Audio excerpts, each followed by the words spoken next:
चलिए सोसाइटी में हम एक कदम और आगे बढ़ते हैं। देखो मेघा मेघा बेटा, हम चैप्टर 6 कर रहे हैं। एक ही चैप्टर लेके बेटा लगे हुए हैं कि नहीं? बच्चों के भविष्य से, उनकी रोज़गार से खिलवाड़ हो रहा है, ऐसा लग सकता है।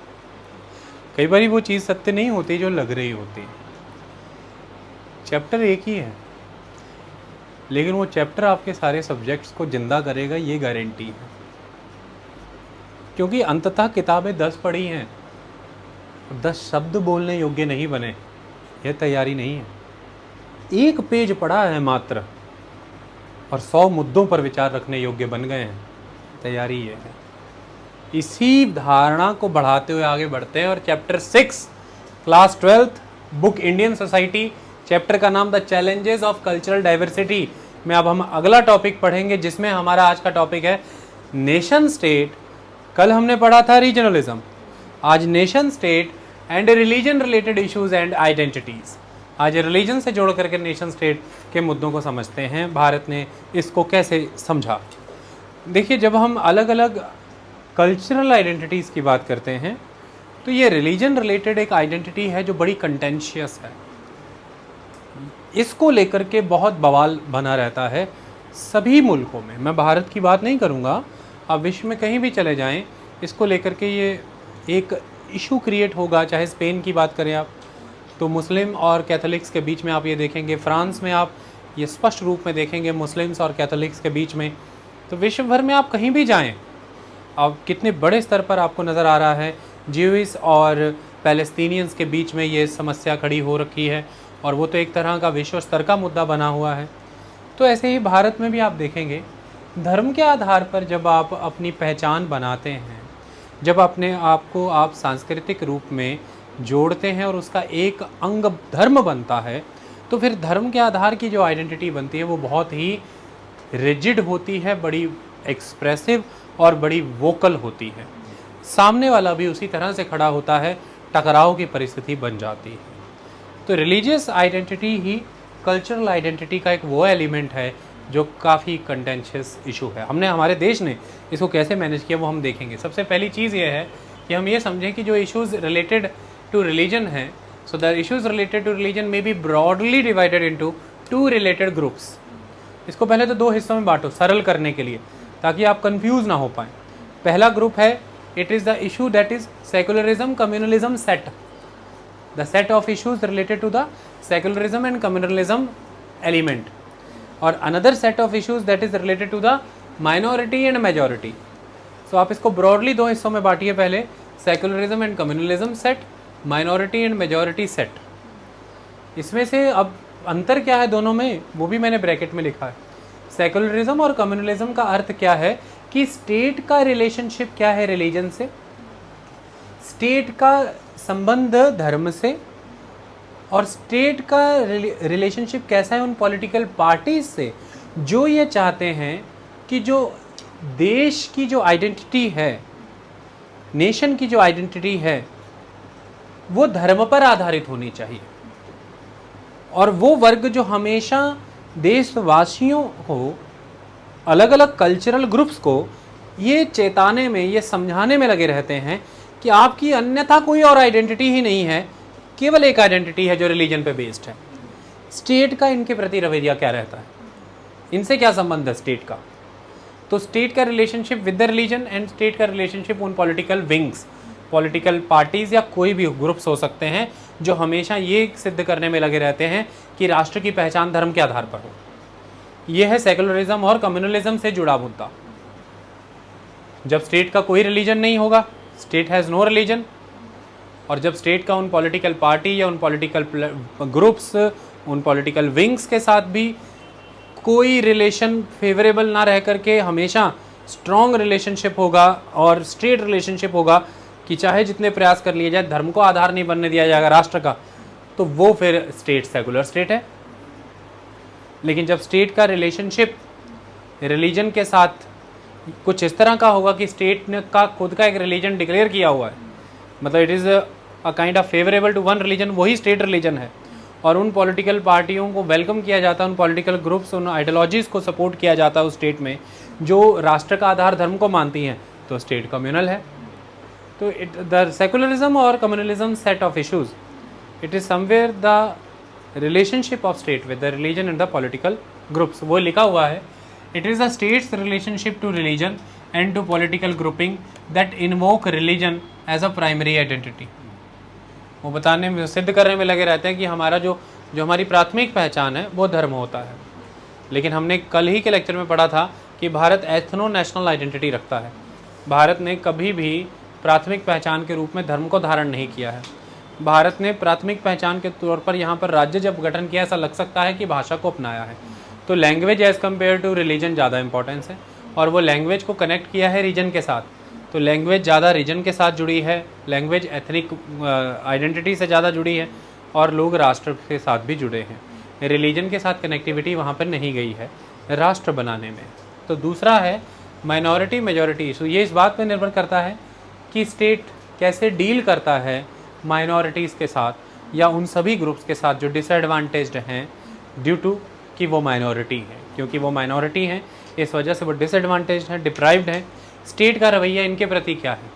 स्टेट इन्हें संरक्षण देता है, स्टेट इन्हें प्रोटेक्ट करता है, या स्टेट फिर ये कोशिश करता है कि माइनॉरिटीज़ समय के साथ असिमिलेट हो जाए मेजॉरिटी के साथ, और अगर जीना है तो मेजॉरिटी ही होके जी लीजिए, माइनॉरिटी के रूप में अस्तित्व प्रदान नहीं करा सकते भाई। माइनॉरिटी के रूप में तुमको कंटिन्यू नहीं करा सकते। If you want to continue in this nation, ठीक है, आप जो भी थे, आप किसी भी धर्म, विचार, संस्कृति से थे, okay, it is okay, but या तो आपका परसिक्यूशन कर दिया जाएगा। जो ग्रुप्स आपको परसिक्यूट कर रहे हैं उनको कुछ कहा नहीं जाएगा, हाई हैंडेडली उनसे डील नहीं होगा, उन्हें जेलों में नहीं डालेंगे, उन्हें लिबरल मैनर में चलने देंगे, या स्टेट के द्वारा तैयार किया हुआ, जिसको कहते हैं कि स्टेट के द्वारा ऑर्केस्ट्रेटेड मैनर में आपका सफाया करा दिया जाएगा। जैसे भी माइनॉरिटी ग्रुप्स के साथ चीन में अभी हो रहा है, वहाँ पर मेजॉरिटी जनसंख्या को ले जा करके टिकाया जा रहा है, और कोशिश हो रही है कि माइनॉरिटी धीरे धीरे सफाया हो जाए। जैसे कि बड़ी तादाद में 1990-91 के समय में जम्मू कश्मीर के, खासतौर कश्मीर की घाटी से जो कश्मीरी पंडितों का जिक्र आता है कि उनका पलायन कराया गया, एथनिक क्लिनजिंग का काम वहाँ पर हुआ। ठीक इसी तरह से 1947 के समय में जम्मू के क्षेत्र से मुसलमानों को खदेड़ा गया, उनकी क्लिनजिंग का काम हुआ। फिर लंबे समय तक गुजरात में भी ये माना गया कि मुसलमानों पर नरसंहार बरपाया गया। तो हिंदू मुस्लिम कोई भी हैं, राष्ट्र के स्तर पर या राज्य के स्तर पर, एक तरीका ये है कि फिर सफाया कर दिया जाए। तो यहाँ पर ये स्टेट का रवैया माइनॉरिटी के प्रति फिर बिल्कुल अलग है। एक तरीका है कि असिमिलेट हो जाइए, ऐसे ही हो जाइए और रह लीजिए। दूसरा नहीं तो अपनी डिस्टिंक्ट आइडेंटिटी के साथ रहेंगे तो फिर मुश्किल है आपका सर्वाइवल, फिर तो ख़त्म ही कर दिए जाएंगे। तो ये होता है। इसलिए आपने देखा भी होगा कि जब देश की संसद में सिटीजनशिप अमेंडमेंट एक्ट लाया गया था, तो उसमें ये तर्क दिया गया था कि जो मुस्लिम घोषित राष्ट्र हैं, जैसे कि पाकिस्तान है, अफ़गानिस्तान और बांग्लादेश है, वहाँ पर जो गैर मुस्लिम धर्म हैं उनको परसिक्यूट किया जा रहा है, उनको प्रताड़ना दी जा रही है। इसलिए वो यदि वहाँ से भारत पलायन करते हैं तो फिर उनको यहाँ पर शरण देनी पड़ेगी, और उनको नागरिकता तीव्र गति से दिलाई जा सके, इसके लिए ये अमेंडमेंट लाया गया है। तो बहुत से लोगों ने तभी आवाज़ भी उठाई थी कि भाई मुसलमानों में भी ऐसे बहुत से फैक्शन हैं जो मुस्लिम होते हुए भी उस आइडियोलॉजी से इत्तेफाक नहीं रखते हैं जो हो सकता है सुन्नी मुस्लिम की हो, तो फिर उनका क्या किया जाए। जैसे अहमदिया मुस्लिम हैं भारत में, पंजाब में कादियाँ क्षेत्र में रहते हैं, गुरदासपुर ज़िले में। तो बताया गया कि पाकिस्तान में ऐसे अहमदिया मुस्लिम बहुत हैं जिन पर वहीं के मुस्लिम समाज के द्वारा परसिक्यूशन होता है। तो फिर उन अहमदिया मुस्लिमों को भारत में इस सिटीजनशिप अमेंडमेंट एक्ट के तहत क्यों नहीं तीव्र गति से सिटीजनशिप दिलाई जाएगी। तो फिर सरकार का उस समय तर्क दिया था कि आप बात को समझ नहीं रहे हैं। जो वो स्टेट हैं, पाकिस्तान, अफ़गानिस्तान और बांग्लादेश, वो घोषित मुस्लिम राज्य हैं, मतलब वो डिक्लेयर्ड मुस्लिम स्टेट्स हैं। और यहाँ पर ये जो कानून लाया गया है वो इस आधार पर लाया गया है कि वहाँ की जो माइनॉरिटीज़ हैं, ख़ास तौर पर रिलीजियस माइनॉरिटीज़, उनको वो नेशंस प्रोटेक्ट करने में असमर्थ हैं। इसकी वजह से उनका यदि परसिक्यूशन वहाँ पर हो रहा है, अपनी डिस्टिंक्ट आइडेंटिटी नहीं बचा पा रहे हैं, तो उन सभी गैर मुस्लिमों को भारत में शरण देने की यहाँ पर बात हुई है। भारत का ये दायित्व बनता है, क्योंकि कभी किसी ना किसी वजह से वो भारत में ही थे, यहीं से अफ़गान में हो गए या पाकिस्तान में चले गए या बांग्लादेश में चले गए, क्योंकि ये हिस्सा तो कल्चरली तो ये सारा इंडियन सब कॉन्टिनेंट ही है, पॉलिटिकली डिवाइडेड है। तो ये तर्क दिया गया था। आज उस पर लेक्चर नहीं, उस पर तो हमने लेक्चर बना के डाले हैं, पूरी विस्तार में डिबेट डिस्कशन हुई है, वो अलग बात है। लेकिन मैं ये समझाना चाहता हूँ, वहीं दूसरी तरफ अगर आप फ्रीडम ऑफ रिलीजन दे रहे हैं हर किसी को, माइनॉरिटीज़ के राइट्स को प्रोटेक्ट कर रहे हैं हर तरह से, माइनॉरिटीज़ के लिए कमीशंस बना रहे हैं, माइनॉरिटीज़ के लिए स्कॉलरशिप्स चला रहे हैं, तो एजुकेशन के क्षेत्र में स्कॉलरशिप के माध्यम से, कमीशंस के माध्यम से लगातार उनके विषयों में, सामाजिक मुद्दों को, आर्थिक और राजनीतिक मुद्दों में उनकी कहाँ पर जगह बनी है उसके लिए डाटा कलेक्ट करते रहना, उन कमीशंस को एक स्टेटस प्रोवाइड करना कॉन्स्टिट्यूशन और लीगल स्टैट्यूटरी, उसके वाया वो काम करें, उनकी रिपोर्ट राष्ट्रपति को जाना।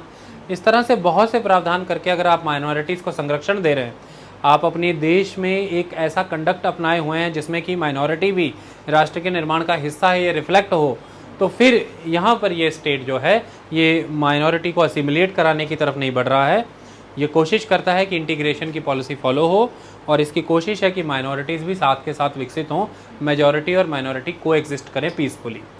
तो ये माइनॉरिटी और मेजॉरिटी की डिबेट में ये पढ़ा जाता है। तो लिखा भी हुआ है कि द माइनॉरिटी मेजॉरिटी सेट में डील क्या होता है कि it involves decisions on how the state is to treat different religious, ethnic और other communities that are unequal in terms of numbers and power, that is social power, economic power और political power. Okay वो सारी की state कैसे treat करता है उन अलग अलग रिलीजियस हो या एथनिक हो या अदर कम्युनिटीज़ हों जो कि माइनॉरिटीज़ हैं, क्योंकि एथनिकली भी देख सकते हैं तो आदिवासियों की भी बात हो रही है ना भाई, माइनॉरिटी में वो भी आते हैं। तो डिफरेंट रिलीजियस, एथनिक और other communities that are unequal in terms of numbers, number में अनईक्वल है, मेजॉरिटी कम्युनिटी से बहुत कम है, एंड और पावर और नंबर में वो अनईक्वल हैं। पावर के क्षेत्र में सामाजिक शक्ति उनके पास कम है, आर्थिक शक्ति कम है, राजनीतिक शक्ति कम है। थोड़ा सा इसके ऊपर आंकड़ा देख लेते हैं। अगर आप भारत की बात करते हैं, भारत एक हिंदू मेजॉरिटी कंट्री है और ये एक सत्य है, भारत है ये। हिंदूज 79.8% हैं 2011 के सेंसस के अकॉर्डिंग। कल भी एक आंकड़ा यूज़ हुआ था, वो थोड़ा ग्रॉस फिगर्स थी, ये फिगर एग्जैक्ट हैं। तो हिंदू 79.8% है। नंबर वाइज देखिए तो 966 मिलियन, 966 मिलियन है। यानी कि देश की अगर सारी की सारी माइनॉरिटीज़ जोड़ ली जाएं तो उनकी जो टोटल नंबर बनता है उससे 4 गुना ज़्यादा हिंदू में संख्या में है। लेकिन ये विचार इमेजिन करना ही त्रुटिपूर्ण है। जब आप ऐसे इनको 966 मिलियन देखते हैं, वो इस तरह से प्रॉब्लमेटिक है कि हिंदूज़ कभी भी एक होमोजीनस ग्रुप नहीं है। हिंदूज़ बहुत हेट्रोजीनस हैं। आप उन सबको एक डब्बे में नहीं रख सकते 966 को। वो जाति के आधार पर बहुत हेट्रोजीनस है, बटा हुआ है समाज, क्षेत्र के आधार पर बड़ा बटा हुआ है। धर्म हिंदू है लेकिन पंथ के हिसाब से बहुत बटे हुए हैं। जैसे कि सेक्ट, वैष्णव होंगे, शैव होंगे, शाक्त होंगे, तो उनमें आप बहुत ज़्यादा बंटवारा देखेंगे फर्दर। और वैष्णव में भी आप बहुत भेद देखेंगे उत्तर और दक्षिण का। शैव में भी आप हैरान हो जाएंगे, आगे चले जाइए आपको कालमुख दिखेंगे, कपाली मिलेंगे, नागा, औघड़, अघोरी, मतलब बेअंत उसमें भी फिर सेक्ट हैं फर्दर, और इनको ही आप एक डब्बे में नहीं रख सकते हो। तो हिंदू सोसाइटी अपने आप में बहुत हेट्रोजीनस है। आई बात समझ में? एक नहीं है, एक इन द सेंस यहाँ पर होमोजीनस नहीं है, आप उन्हें एक रंग में रंग नहीं सकते हैं। इसलिए हमेशा जो लोग हिंदुओं को पोलराइज करना चाहते हैं उनके लिए उनके लिए मेहनत बहुत लग जाती, मुश्किल बड़ी हो जाती। क्यों? क्योंकि हिंदुओं को पोलराइज करने के लिए कॉमन एलिमेंट ढूंढने बड़े मुश्किल हो जाते हैं। आप किस डीटी को, किस गॉड को, किस आइडल को, किस चीज़ को मतलब ढूंढने कॉमन के रूप में चुने, तो इसलिए फिर ज़्यादातर जो कॉमन हो जाता है वो भगवा हो जाता है। क्योंकि जब आप डिफरेंट सेक्ट में भी जाएं, जो लार्ज बाय एंड लार्ज एक कॉमन एलिमेंट मिलेगा, भगवा वस्त्र, भगवा कपड़ा, वो मिल जाएगा आपको। आप योगी के भी देखेंगे, आप किसी मुनि को भी देखेंगे, ऋषि को भी देख रहे हैं, या किसी पंडित बाबा, या किसी भी तरह से भगवा अंडरलाइन में रहेगा कॉमन। आई बात समझ में? तो एक बड़ी मुश्किल से चिन्ह मिल पाता है भगवा। इसके अलावा कुछ और चिन्ह मिल पाते हैं, जैसे कि खड़ाएँ, ये भी आपको कॉमन मिल जाएंगी। फिर तिलक, तो भगवा हो गया, खड़ाऊ हो गए, तिलक हो गए। फिर पूजा अर्चना, कोई एक पूजा विधि की बात नहीं, पूजा अर्चना चाहे किसी भी सेक्ट में है आपके, पूजा अर्चना की बात है। फिर जल और नदियाँ ज़्यादा महत्वपूर्ण हो जाती हैं, क्योंकि आप कितने भी सेक्ट में हैं, अलग अलग सेक्ट में एक ही नदी पूजनीय होगी, महत्व उसका वही रहा जाएगा। तो आप देखेंगे कि गंगा पुत्र शब्द यूज़ हो जाएगा, या गंगा की संतानें, या इस तरह से तिलक की बात होगी, या भगवा रंग की बात होगी, खड़ाओं की बात होगी। और चाहे हिंदू सेक्ट में आप चले जाएं तो फिर एक चीज़ नज़र आ जाती, कॉमन शाकाहार। तो फिर एक चीज़ नज़र आती कॉमन, हालांकि मैं नहीं कहता सभी हिंदू सेक्ट में शाकाहार है, बहुत सी पूजा विधियों में आप मदिरा का भी प्रयोग है और मांस का भी प्रयोग है, ऐसी बात नहीं है, लेकिन बाय एंड लार्ज एक कॉमन चीज़ शाकाहार बनती है। तो जो भी ग्रुप हिंदू सोसाइटी को पोलराइज करना चाहते हैं, अपने साथ जोड़ना चाहते हैं, और वो सभी हिंदुओं को एक प्राइमरी आइडेंटिटी देना चाहते हैं रिलीजन के नाम पे कि सर्वप्रथम तुम हिंदू हो, तुम्हारी प्राथमिक पहचान हिंदू हैं, वो अक्सर इन कॉमन चिन्हों का प्रयोग अधिक करेंगे। अदरवाइज अगर वो कोई पर्टिकुलर चिन्ह का प्रयोग करेंगे तो वो किसी पर्टिकुलर सेक्ट तक सीमित हो जाएगा और बाकी सारे सेक्ट उसके विरोध में खड़े हो जाएंगे। इसलिए इन चीज़ों का, जैसे शाकाहार एक मुद्दा बन जाएगा, पूजा अर्चना एक मुद्दा बन जाएगा, तिलक मुद्दा बन सकता है, भगवा मुद्दा बन सकता है, खड़ाऊ मुद्दा बन सकता है, सम्मान एक मुद्दा बन सकता है, और सबसे बड़ी बात गऊ एक बहुत बड़ा मुद्दा है। गऊ भी एक कॉमन चीज़ है, it is a big symbol. तो some common underlying symbols, issues, और ऐसे में जैसे अब आप देखिए, हैरानी करने वाली बात है, बंगाल के चुनाव में आपने क्या देखा था, बंगाल हिंदू ही थे, बंगाली। तो जब बंगाल में आप गए तो जो बंगाली बोलने वाले हिंदू हैं, बंगाली बोलने वाले मुस्लिम भी हैं, जो बंगाली बोलने वाले हिंदू हैं, तो वहाँ पर जो बीजेपी है वो जय श्री राम का नारा लेकर के गई थी, वो राम की बात कर रही थी वहाँ पर। लेकिन आप वहाँ पर देखिए, ममता बनर्जी ने चंडी का पाठ किया था, और आपने एक स्टेटमेंट सुनी भी होगी ममता बनर्जी ने कि जय श्री राम ठीक है, अपना अच्छा है, लेकिन यहाँ पे देवी चलेगी, यहाँ पे लोग देवी को मानता है, काली को मानता है, दुर्गा को पूजता है। तो अब देखिए, है दोनों हिंदू ही, वो यूपी का हिंदू हिंदू है, बंगाल का हिंदू हिंदू है, पर ध्यान से देखिए, वो यूपी वाले हिंदू के लिए जो सिंबल एक्सेप्टेबल है, जय श्री राम का नारा, वो बंगाल वाले हिंदू को इंचेंट नहीं कर रहा है। बंगाल वाले हिंदू को इंचेंट करने के लिए वो चंडी पाठ पढ़ रही हैं, क्योंकि वो ये जानती हैं कि बात सही है, हिंदू है, लेकिन ये सेक्ट अलग है उनसे, ये जोग्राफिकली उनसे सेपरेट हैं, और इसलिए कोशिश करनी पड़ती है, मेहनत बहुत बहुत मेहनत लगती है यार, सारी ज़िंदगी कई बार खप जाती। लाल कृष्ण अडवाणी की तो बहुत ज़िंदगी खप गई, बहुत मेहनत कर लगती है कि पूरे देश और विश्व का हिंदू एटलीस्ट इसे एक कॉमन सिंबल मान ले। तो जैसे अयोध्या में राम मंदिर की बात हो, या राम के राज्य स्थापित करने की बात हो, राम राज्य की बात हो, तो टीवी पे देख करके, कैंपेन में देख करके लग सकता है कि ये सभी हिंदुओं के लिए स्वीकार्य चीज़ है, पर जब अलग अलग हिंदू सेक्ट में जाएंगे, दक्षिण में, पूर्व में, पश्चिम में और क्षेत्रों में, तो हो सकता है उनके लिए सर्वमान्य सब्जेक्ट कोई और हो जाए, ज़्यादा मान्य सब्जेक्ट कोई और हो जाएगा। यही खासियत भी रही हिंदू धर्म की, उसकी विविधता। उसकी विविधता की वजह से आप देखें भारत में कौन नहीं आया है। आप देखिए, धर्म जो है, जिस मुल्क में इतने बड़े स्तर पर लोग आते रहे हों विदेशों से, ईरानियों से शुरू करके अंग्रेज़ों तक, कौन नहीं आया है, लेकिन फिर भी देखिए 80% तक आज भी मेंटेन्ड है। सबसे ज़्यादा उन्हीं के सिंबल ढहाए गए हैं, उनको आक्रांताएं झेलने पड़े हैं, उनको नष्ट करने के प्रयास ऑर्केस्ट्रेटेड मैनर में हुए हैं, प्रॉपर औरंगजेब के फरमान चले हैं, लेकिन फिर भी वो 80% में बने हुए हैं। कारण उनकी विविधता। किसी एक चीज़ को ख़त्म करके आप समूल हिंदू का नाश कर ही नहीं सकते, यही तो खूबी है। आप समझिए, आप किसी एक चीज़ को नष्ट करके हिंदू को नष्ट नहीं कर सकते। वो इतने विविध हैं कि आप जो एक चीज़ नष्ट करेंगे उससे उनके एक समूह का, एक सेक्ट का मनोबल गिर जाएगा, दूसरे अभी भी इंचेंटेड हैं, उनसे कैसे लड़ोगे? तो लड़ते लड़ते चारों दिशाओं में थक गया औरंगजेब। जैसे मराठों के बीच में, पेशवाओं के बीच में, आप उत्तर के क्षेत्रों में मंदिर ढहा करके राम के जो भक्त हैं, कृष्ण के, उनका मनोबल गिरा दोगे। वहाँ वो कट्टर शिव भक्त हैं, वो हर हर महादेव का नारा लगा के अभी दौड़े हुए हैं। तो समस्या ये हो जाती है कि वो ये पूछ रहे इनका मनोबल क्यों नहीं गिरा भाई। वो कहते इनको तो लॉस नहीं ना पहुंचा, कहते अभी तो पहुंचाया, अभी तो मंदिर गिराया हमने। कहते हैं एक्चुअली वो कृष्ण से एसोसिएटेड थे, वो राम से एसोसिएटेड थे। कहते ये किन से एसोसिएटेड है? कहते ये हिंदू तो हैं, शिव से एसोसिएटेड हैं। कहते हमने रास्ते में शिवपंथियों को भी नुकसान पहुंचाया। शिव के भी बहुत वर्जन हैं, ये शंकर और महादेव को पूजते हैं। कमाल है यार, मतलब किसको पूज रहे हैं, किसका कुछ समझ में नहीं। चलो कहते हैं अब उधर नुकसान पहुंचाते हैं, गुजरात चलते हैं, कहते हैं चलो सोमनाथ मंदिर को ढाओ, सोमनाथ को उसको ढहाया, आगे बढ़े, कपाली आ गए। कहते अब ये कौन है? कहते इनका मंदिर से कोई लेना देना नहीं होता, ये तो शिव को एक शाश्वत रूप में पूजते हैं। भस्म महत्वपूर्ण है, कपाल, कपाल कितने फोड़ेंगे सर आप? औरंगजेब से पूछ रहे सर कितने कपाल फोड़ने हैं? कहते कपाल तो नहीं फूटेंगे मुझसे, इनको साइड रखो भाई। तो द थिंग इज दैट ये स्ट्रेंथ भी है उनकी कि वो नष्ट भी नहीं हो पाए इतनी बड़ी संख्या में। अभी उनकी विविधता ही बहुत है, भोजन को लेकर के, पूजा पद्धतियों को लेकर के, देवी देवताओं को लेकर के, मान्यताओं को लेकर, दर्शन शास्त्र को लेकर के, सिद्धांत, डॉक्ट्रिन, फिलॉसफीज इतनी है कि किसको नष्ट करोगे तुम। वो ऐसी नदी है कि एक नदी के एक प्रवाह को सुखा या रोक भी दो, दूसरी आकर के उसको फिर जीवित कर देंगी और वो फिर जिंदा हो जाएगी। उसमें जान डलती ही रहती है, वो नष्ट हो ही नहीं सकता। आई बात समझ में?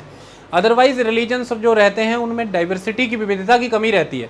उनका एक प्राइम इंस्टीट्यूशन होगा, एक प्राइम बुक होगी, एक प्राइम टीचिंग होगी, एक प्राइम प्रिंसिपल होगा, प्राइम रिचुअल्स होंगे। सीधे सीधे उसको अटैक करो तो आइडेंटिटी सीधी खत्म हो रही होती है कम्युनिटी की, फिर वहाँ मुश्किल हो जाती है। तो आप सुन रहे होंगे आप सुन रहे होंगे कि यहूदी वहाँ गए, ईसाई धर्म खत्म कर दिया, ईसाई गए, यहूदी खत्म कर दिया, ऐसे सुनी होंगी लाइनें। पर आप हैरान हैं, ईरानी आए, ग्रीक आए ना भारत में। मैं मौर्यों के भी पहले की बात कर रहा हूँ।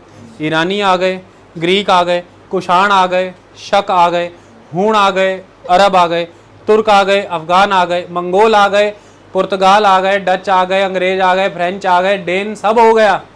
फिर 80%, दैट इज द सिस्टम। तो खत्म नहीं हो सकता।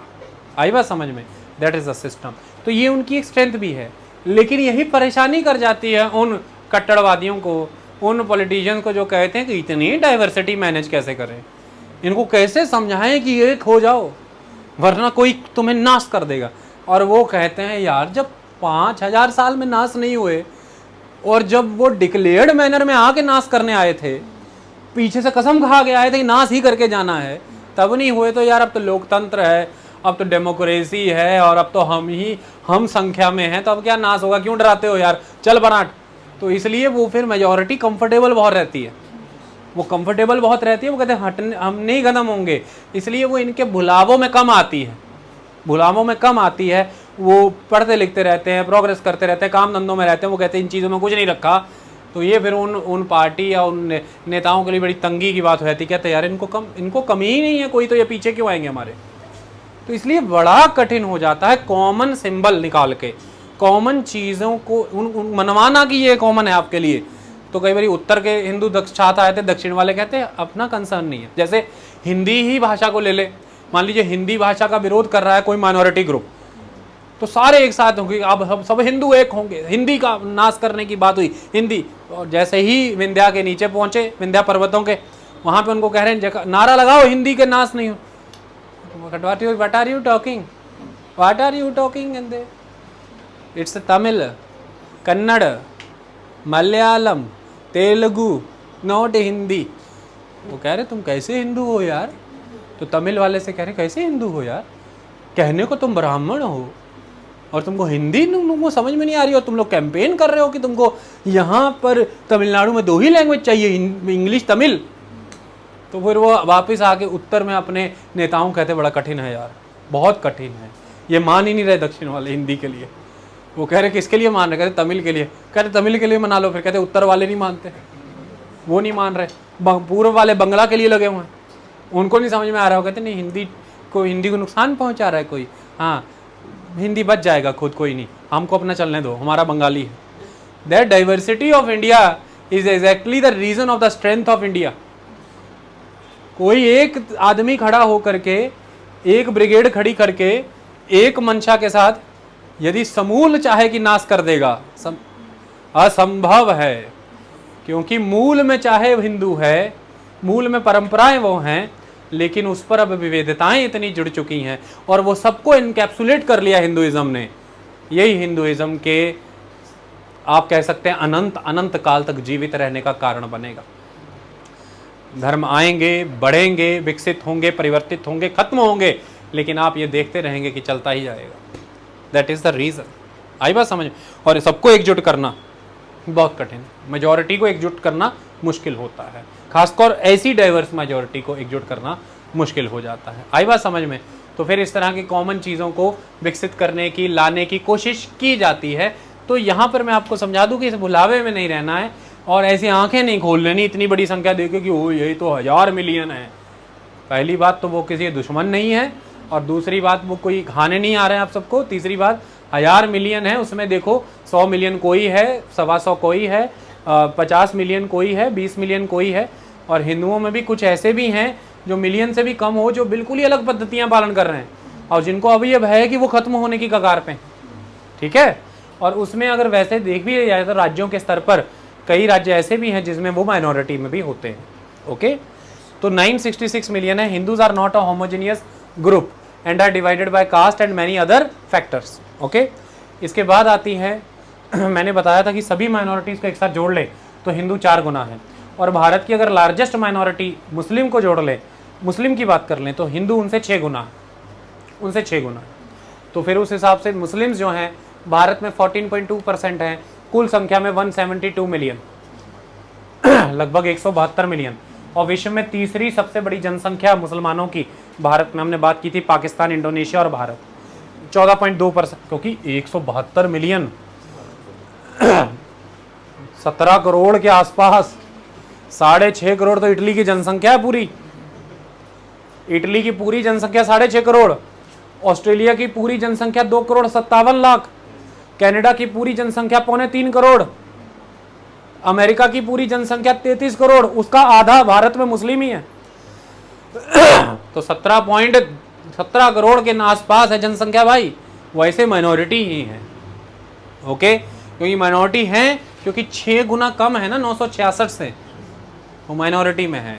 तो 14.2%। तो अभी बहुत सी लाइनें आप सुन भी रहे होंगे, बहुत से नेतागण आकर के या बहुत से प्रवक्ता पार्टियों के आकर के ये कहते भी हैं, कहते अब मुस्लिम माइनॉरिटी में कहाँ है यार, कहते अब माइनॉरिटी में कहाँ है। नया सेंसस 25 करोड़ के आसपास इनकी जनसंख्या रखने वाला है। 25 करोड़ मतलब पूरे विश्व के देशों में इतनी जनसंख्या नहीं होगी जितने 25 करोड़ तो उन्हीं की है, अभी माइनॉरिटी कह रहे हैं। तो माइनॉरिटी कंपैरेटिवली, रेलेवेंस, तो यहाँ पर वर्ड रिलेटिव आएगा जब मैं अभी माइनॉरिटी पढ़ाऊंगा। अब यहाँ पर वर्ड रिलेटिव देखेंगे, दैट इज रिलेटिवली, रिलेटिवली बात हुई है, इंडिविजुअली नहीं। तो रिलेटिवली फिर अगर वो 25 करोड़ है तो देखना होगा कि आप कहीं 1100 करोड़ तो नहीं हो गए, हिंदू कहीं 1100 करोड़ तो नहीं हो, तो फिर देखेंगे तो खाई उतनी ही है, तो रिलेटिवली वो फिर माइनॉरिटी ही है। So that is the absolute figure. आपको जब इंस्टाग्राम के फॉरवर्ड या व्हाट्सएप के फॉरवर्डों पे लिखा होगा और मस्जिद और एक मुल्ला जी की फोटो लगा के लिखा होगा अब ये 25 करोड़ है, भाइयों अभी भी ये अल्पसंख्यक हुए, तो आप कहेंगे 25 करोड़ अल्पसंख्यक कैसे, ऐसा नहीं, रिलेटिवली देखिए कि वो अल्पसंख्यक है कि नहीं। बहुसंख्यकों से कंपेयर करके अल्पसंख्यक निकलता है, इंडिविजुअली नहीं। ओके। तो that is the important thing. Christian तीसरे नंबर पे 2.3%, 27.8 मिलियन, 2.3% हो के भी ये 27.8 मिलियन है। भारत की जनसंख्या इतनी है कि माइनॉरिटी अपने आप में इतनी बड़ी तादाद रखती है कि कोई इमेजिन ही नहीं कर सकता।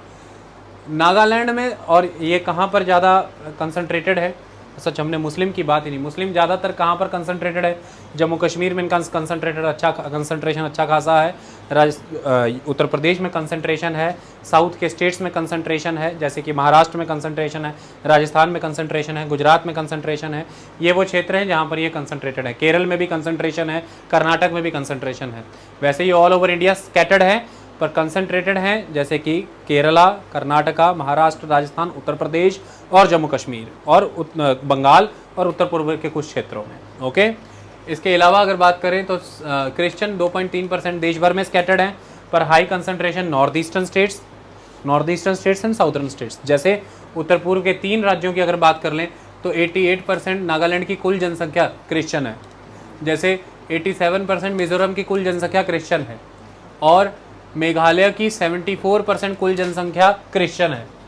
तो नागालैंड 88% ईसाई है, आई बात समझ में। मिजोरम 87% ईसाई है, मेघालय 74% ईसाई है। ओके। तो उत्तर पूर्व के 3 राज्य ही ईसाई है, अधिकतर जनसंख्या 22। सिख भारत भर में 1.7%।